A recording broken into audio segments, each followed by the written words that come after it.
So, hello and welcome to this Thunderstruck guitar solo lesson.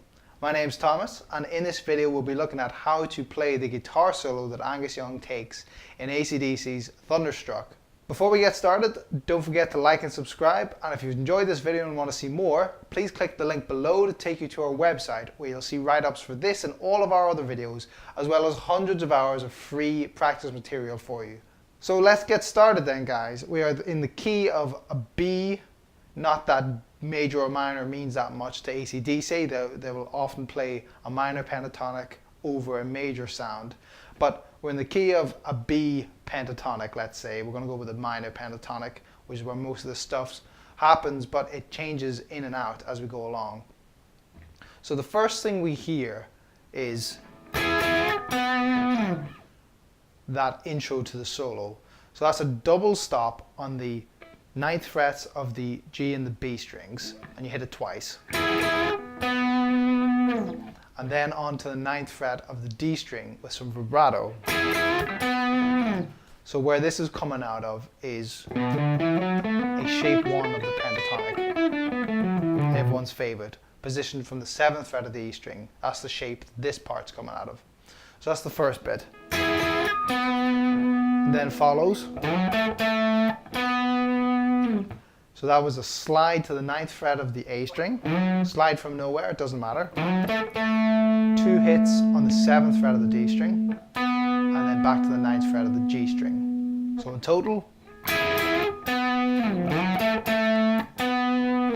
nice and simple. You want to hit it nice and hard to get some attitude into this.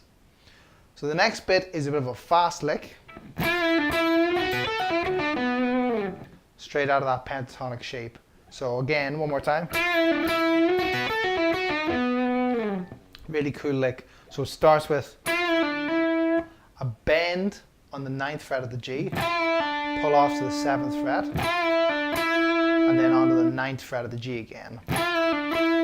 So the initial bend is only like a quarter bend, just a little push to give it a bit of attitude. So once you land on that 9th fret, again, you're going to bend it up to a full bend.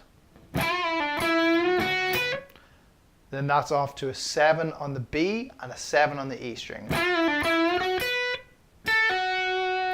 Followed by a 10 on the B string and a 7 on the B string.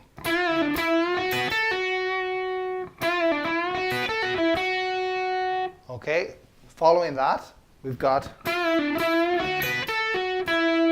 note 9 on the G, back up to the 7 on the B, then the 7 on the G. So slowly. Then the last note of that little lick is the 9th fret of the D string. So again.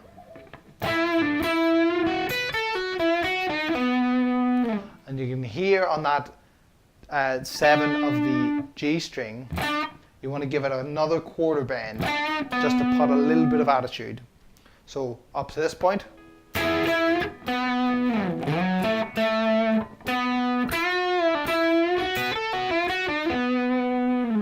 Following that, we've got the same thing. So that's just, again, 9 on the A, slide from nowhere, 2 hits on the 7th of the D, and then 9 on the D. Okay? Now comes a position change. So think of it as kind of like the block. This solo is made up of like 3 blocks. That was the first block. Nice and simple, just get that speed going for it. The second block is we're jumping to kind of out of a position, as you'll see what I mean. So we ended here. Now we're jumping to the 5th fret of the B string and we're bending up. Full bend. Followed by that. So bend up, bring it down, pull off to the 3rd fret, then pull off to the open B. Nice and simple, and again, speed it up. So what follows this is an interesting run. So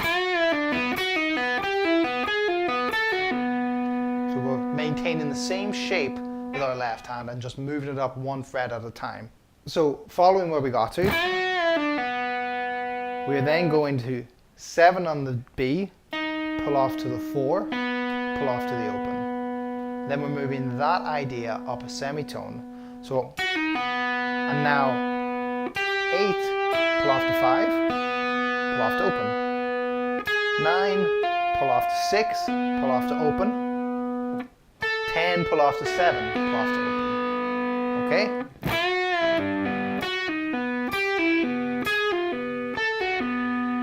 Really strange idea, but kind of cool. You can hear it encroaching into where he wants to go. Following that, we've got a bend. Now we're back into position 1 again. So we've ended there. Now we've got a bend on the 9th fret of the G. Up, down, then to 7 with a quarter bend, and then 9 to the D fret, D string. Okay, so this slowly.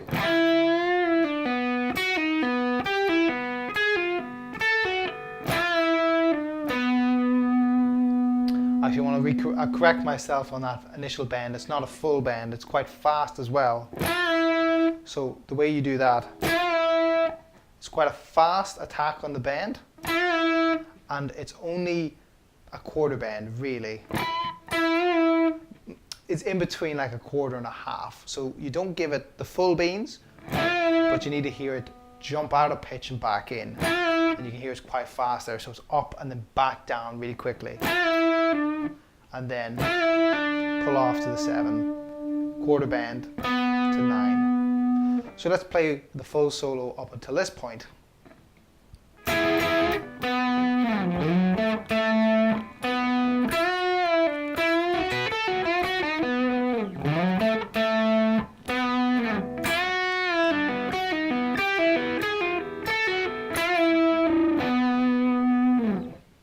And now our third block and our last, we're jumping all the way up to a high position.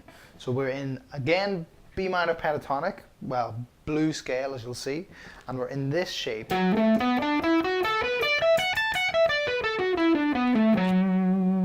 If you recognize that, we call that shape 4. So the first thing we hear in this block is a bend from the 17th of the high E string.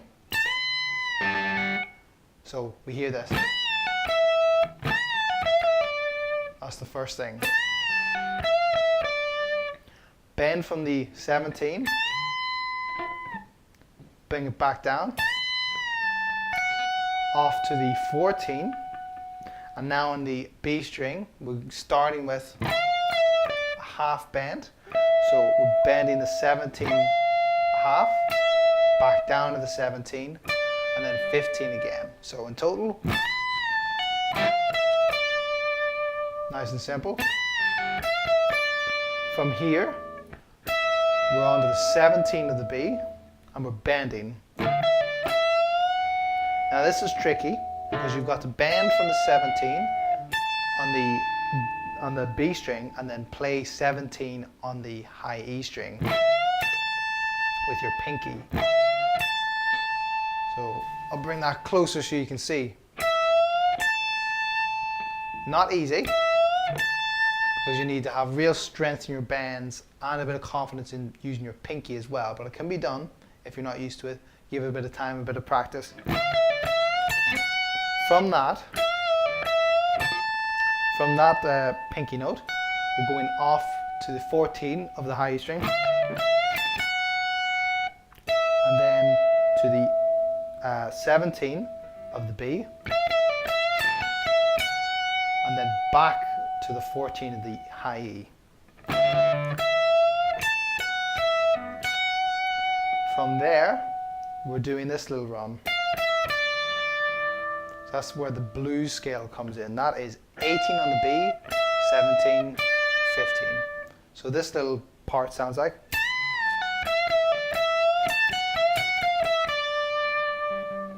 Before ending on the 16 of the G string.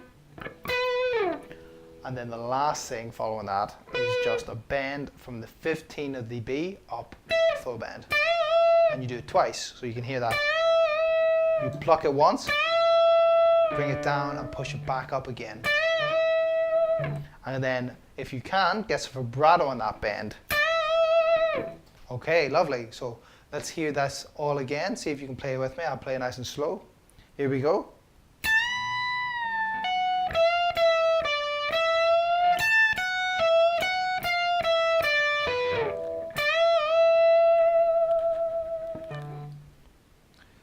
So this is a really cool solo to show you how to just kind of jump from different positions, and also how to kind of compartmentalize a solo, so it's not this big sweeping piece that kind of goes through all the chords or anything like that. It's actually, here's an idea, and then he stops, changes the position, here's an idea, and then he does it again. So we've kind of got three slightly unrelated ideas, but they flow and work really nicely in his style.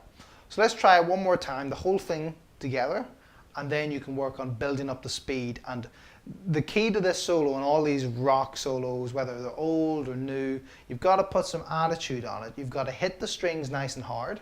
Don't be afraid. It's not, that's not rock. It's.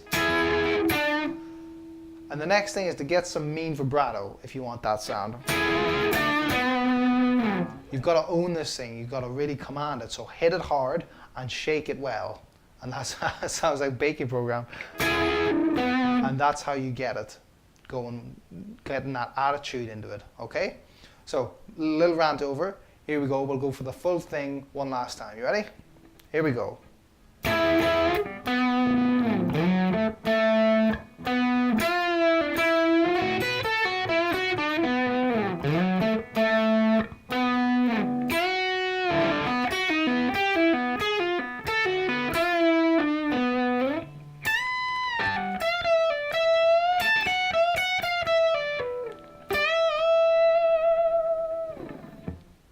Okay, hope you managed to get that. Now, as I always say, only play it as slow as you can play it properly. Phrasing is very important, as is rhythm. So, once you get it, try and speed it up, try and listen to the track and get a sense of how it flows properly. And if you can even play it along to the track in time, that's perfect. That's what you want to get to. Now, you can take some of these ideas and shift the key if you really like the lick that he played. Particularly, I really like this one. In that first block. That's a great lick. See if you like that or anything else, take it and move it into different keys so you can play it and not get used to just one place exactly where your fingers go. You actually internalize the sound and the feel of that lick. And the next thing to do then, if you really want to, is take it through different positions. So it's not going to work marvelously well in different pentatonic positions, but if you like the idea, you can find a way so you're not stuck playing it in one place in the neck. Just use your ears, trust yourself. Okay guys, that's been it from me. Best of luck with the practice, and I'll catch you next time.